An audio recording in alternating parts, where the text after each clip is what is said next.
दोस्तों एसआईपी करते समय अगर आपने ये 10 गलतियां करेंगे तो आपको हो सकता है आने वाले टाइम में बहुत ही बड़ा नुकसान। ज्यादातर लोग करते क्या है, एसआईपी को सही ढंग से चला नहीं पाते और नुकसान कर बैठते हैं। तो इस वीडियो को अगर आप पूरा देखेंगे तो एटलीस्ट आपको ये जो नुकसान होने वाला है वो नुकसान से आप बच सकते हैं। हेलो एवरीवन, मेरा नाम गोविंदा रॉय एंड आप देख रहे हैं आपकी अपने यूट्यूब चैनल। तो वीडियो की शुरुआत करते हैं। अगर आपने चैनल को अभी तक सब्सक्राइब नहीं किया तो कर लीजिए एंड बेल आइकन को जरूर हिट करिएगा ताकि आने वाले वीडियो जो है आपसे मिस ना हो। तो दोस्तों अगर हम एसआईपी की बात करते हैं, राइट, तो क्या है 10 गलतियां। सबसे पहले अगर मैं गलतियां जो लोग कर बैठते हैं, एसआईपी को लॉन्ग टर्म के लिए नहीं चलाते, राइट। तो कोई भी अगर आपको एसआईपी आप स्टार्ट करते हैं तो एटलीस्ट अगर आप 10 साल से ऊपर अगर चलाते हैं तो तभी उसकी कंपाउंडिंग जो है ना, कंपाउंडिंग को फायदा मिलता है। जितना लंबी टर्म चलाएंगे उतना आपको कंपाउंडिंग का फायदा मिलता है। तो लॉन्ग टर्म की अगर बात करें तो मोर देन 10 ईयर्स, 10 साल, 15 साल, 20 साल, 25 साल, तो जितना ज्यादा चलाएंगे उतना आपको कंपाउंडिंग का फायदा मिलता है, राइट। दूसरा अगर हम पॉइंट की बात करें वो है इन्फ्लेशन। अगर आपको इन्फ्लेशन बीट करना है तो आपको ऐसे प्रोडक्ट आपको चूज करना पड़ेगा, सिलेक्शन करना पड़ेगा जो आपको इन्फ्लेशन को बीट करे। आज के दिन में महंगाई कितना है, 6 या 7% महंगाई है ना। तो आप ऐसे एसआईपी करेंगे जो एसआईपी आपका इन्फ्लेशन ही बीट ना कर पाए तो क्या फायदा, राइट। तो आपको इन्फ्लेशन को देखना बहुत ही जरूरी है। तो दूसरा पॉइंट हो गया इन्फ्लेशन।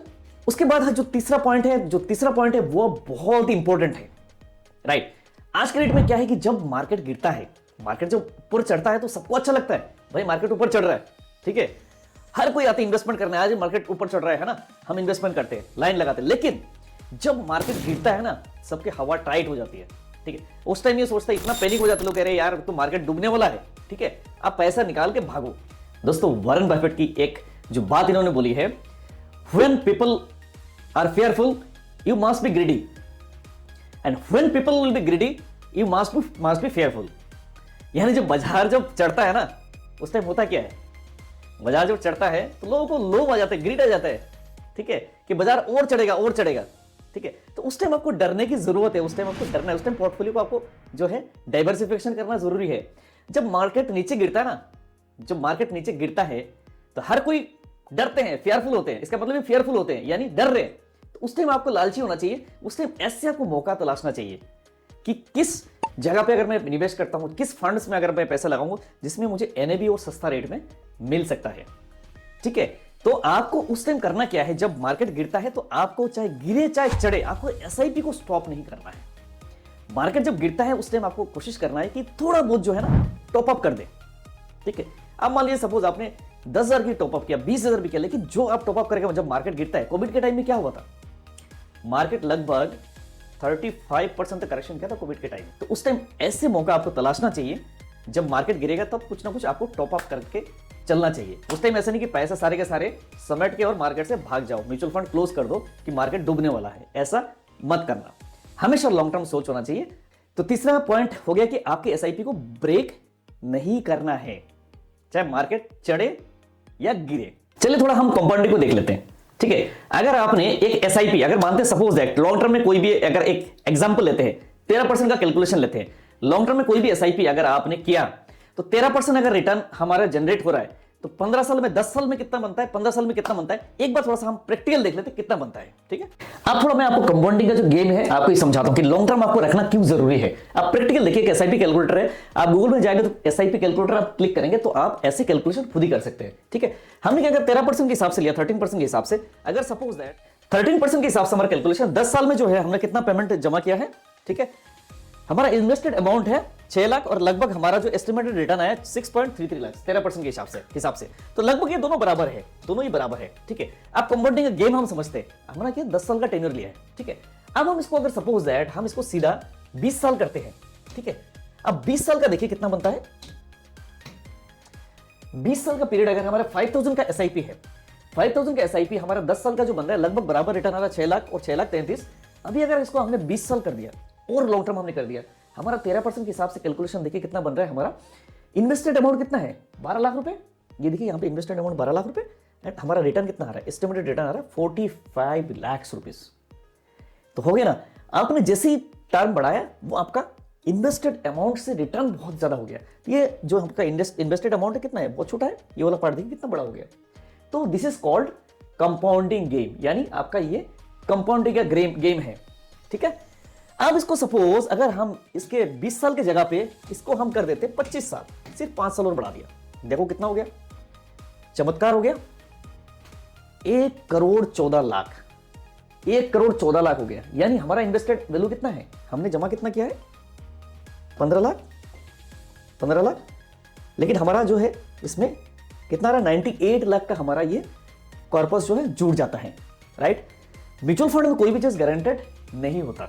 राइट, लेकिन अगर आप लॉन्ग टर्म बेसिस पे चलते हैं तो एक अच्छा सा रिटर्न आने का चांसेस है, संभावना है। और हमेशा ये देखा गया म्यूचुअल फंड ने हमेशा इन्फ्लेशन को बीट किया है, अभी तक की बात है। ठीक है, तो ये है कि हमारा कंपाउंडिंग का गेम, जस्ट मैंने कंपाउंडिंग का गेम समझा है, जितना लंबी टाइम आप चलाओगे एसआईपी को उतना ज्यादा आपको फायदा मिलेगा। अब 30 साल अगर देखोगे तो भैया 30 साल देखो, 30 साल में तो कमाल ही हो जाएगा। 30 ईयर्स तक अगर चलाते हो, अगर हमारा 13% भी कैलकुलेशन फिर भी हमारा कितना बन जाता है, 2,21,00,000, 2,21,00,000 का कॉर्पस हमारा बन जाता है। राइट, तो ये है कंपाउंडिंग का गेम। तो नेक्स्ट जो हमारा पॉइंट है वो है स्टेप अप एसआईपी करो। आपका इनकम तो रेगुलर बढ़ता है ना, अगर आपने थोड़ा सा भी स्टेप अप कर लिया, ठीक है, अब जैसे मान लो सपोज आपकी एसआईपी अमाउंट है 5,000 रुपए या तो 2,000 रुपए, तो आपने अगर 10% स्टेप अप कर लिया, 12% कर लिया, या अगर आप उतना ज्यादा नहीं आप कर पा रहे, आप 5% भी कर लिया, 5% भी कर लिया, फिर भी आपका अमाउंट जो है बहुत ही बड़ा आने वाले टाइम में इन्फ्लेशन को भी और ज्यादा बेट करने की ताकत रखता है। तो अगर आप स्टेप अप एसआईपी के बारे में अगर आपको समझना है क्या है स्टेप अप एसआईपी, मैंने रिसेंटली एक वीडियो अपलोड किया है मेरे चैनल पर, आप जाके चेकआउट कर सकते हो। ठीक है, तो अगर आप एसआईपी को थोड़ा थोड़ा करके आप जो है स्टेप अप कराते हो तो और भी आने वाले टाइम में अच्छा रिटर्न आने की संभावना है। ठीक है, तो आपको क्या करना है, नेक्स्ट जो पॉइंट क्या है, स्टेप अप, यानी बढ़ाना है हर साल। ठीक है, नेक्स्ट जो दोस्तों ऑप्शन है वो है आपका ग्रोथ ऑप्शन, हमेशा आपको चूज करना है। अब म्यूचुअल फंड में अगर इन्वेस्टमेंट करते हैं तो आपके पास ऑप्शन होता है कि आपको डिविडेंड ऑप्शंस होते हैं। मान लो सपोज अगर आप डिविडेंड ले लेते हैं, मान लो हर अपने साइकिल में अगर आप डिविडेंड ले रहे कंपनी से, तो डिविडेंड लेने में क्या होगा, फिर आपका जो है वैल्यू वो कम हो जाएगा। तो हमेशा आपको क्या रखना है कि ग्रोथ ऑप्शन आपको रखना है। राइट, तो आपको ग्रोथ ऑप्शन चूज करना म्यूचुअल फंड में। ठीक है, इक्विटी में आपको ग्रोथ ऑप्शन चूज करना ताकि आने वाले टाइम में आपको और भी ज्यादा कंपाउंडिंग का फायदा मिले। ठीक है, नेक्स्ट जो ऑप्शन है वो है, सिक्स्थ ऑप्शन हमारा होगा आपका एक कोर पोर्टफोलियो होना चाहिए। कोर पोर्टफोलियो मींस आपका large cap, mid cap and small cap, जो एक मेन आपका जो पोर्टफोलियो है उसका पार्ट आपका होना चाहिए अच्छी तरह से। तो आपको पोर्टफोलियो अच्छी तरह से आपको मैनेज करना चाहिए ताकि आपको एक डाइवर्सिफिकेशन मिल पाए। राइट, उसके बाद थोड़ा सा अगर आप चाहते हैं, जैसे आपकी सेक्टोरियल फंड हो गया, थेमेटिक फंड हो गया, उनमें भी थोड़ा थोड़ा अमाउंट जो है 10%, 10 to 15% जो है आप रख सकते हैं। बाकी आपका एक कोर पोर्टफोलियो होना जरूरी है जो आपके फंड को डाइवर्सिफिकेशन करे और एक स्टेबल और अच्छा रिटर्न दे। राइट, तो सिक्स्थ ऑप्शन क्या हो गया, कोर पोर्टफोलियो। ठीक है, तो दोस्तों सेवंथ जो ऑप्शन है वो है fund selection.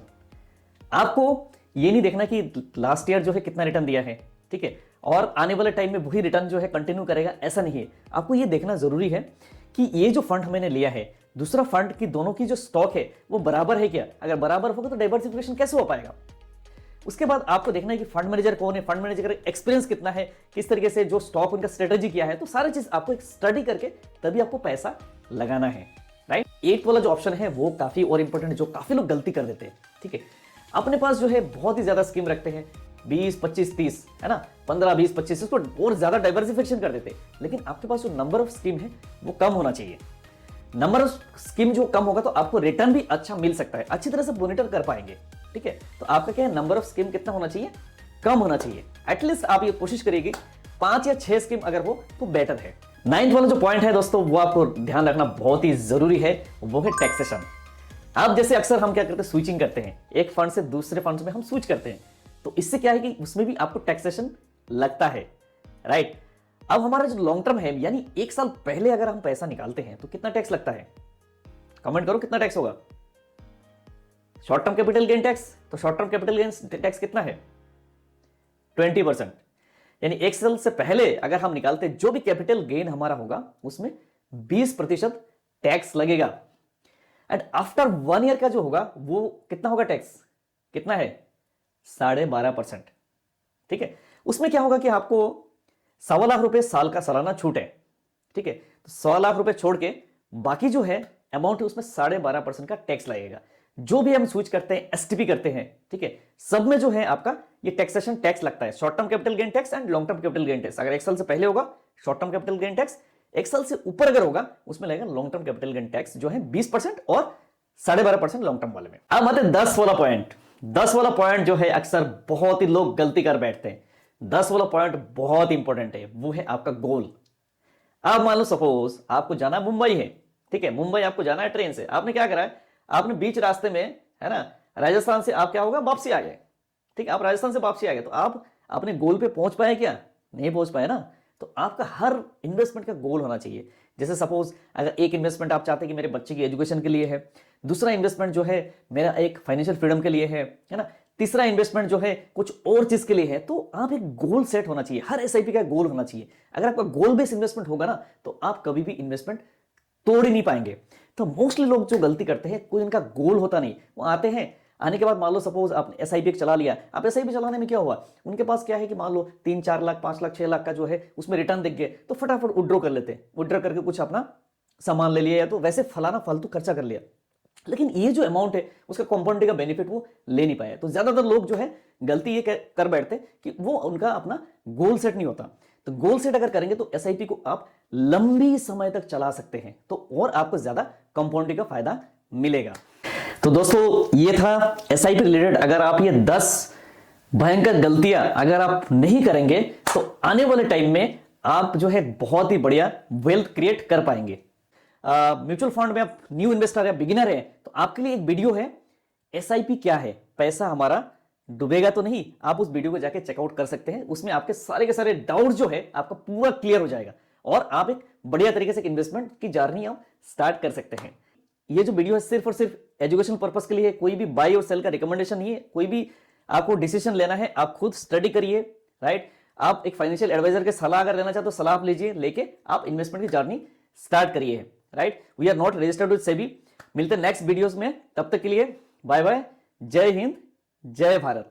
Thank you so much.